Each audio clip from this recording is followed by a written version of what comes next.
আমি রিশা। তোমরা সবাই কেমন আছো? জানো তো, আমি মাঝে মধ্যেই গোল্ড রেট চেক করি। কারণ সেটা আমার ভালো লাগে।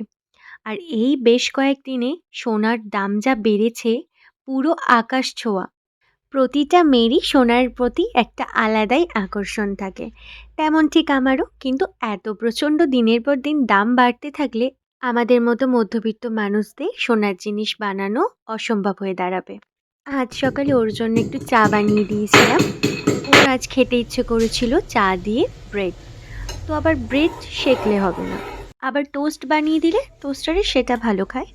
তবে আমি একটু ব্যস্ত ছিলাম, ওই কারণে আর করে দিলাম না। আমি বললাম এমনিই খেয়ে নাও। আর ও এমনিই ভালোবাসে খেতে। আমাদের দুজনেরই সারাদিনে চায়ের অভ্যাস নেই। যেদিন ইচ্ছে করে একটু আধটু খায়। দুজনেই চা লাভার একদমই না। ও আগে প্রচণ্ড চা খেত, কিন্তু এখন একদমই ছেড়ে দিয়েছে। আর জানো তো, আমি নতুন করে একটা অভ্যাস শুরু করেছি। জানি না এটা কদিন আমি কন্টিনিউ করতে পারবো। কারণ কোনো রুটিন আমি বেশিদিন ফলো করতে পারি না। এটা আমার একটা ব্যাড হ্যাবিট। আমি সকালে করে ঠিক করেছি ১ কোয়া করে রসুন খাবো। কিন্তু আমি শুরু করব কিভাবে সেটাই বুঝতে পারছিলাম না।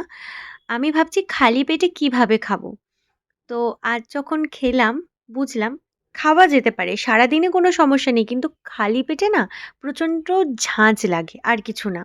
আর আমি এরকম যখন কিছু খেতে পারি না, ও আমাকে এটা বলেই খাওয়ায় যে, "এটা ভেবে খাও, তুমি এটা ওষুধ খাচ্ছ আর এটা তোমাকে খেতেই হবে। তাহলে দেখবে খেতে পারবে।" আর আমি ওটা কোনোভাবে চিবিয়ে জল দিয়ে গিলে নিয়েছি।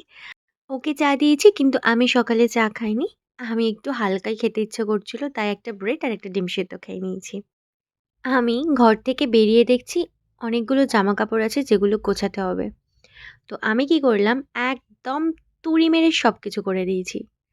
আর আমার ভিডিও তোমাদের যদি ভালো লাগে অবশ্যই ফলো করে দিও। আর দেখা হবে নেক্সট একটা ভিডিওতে। টাটা!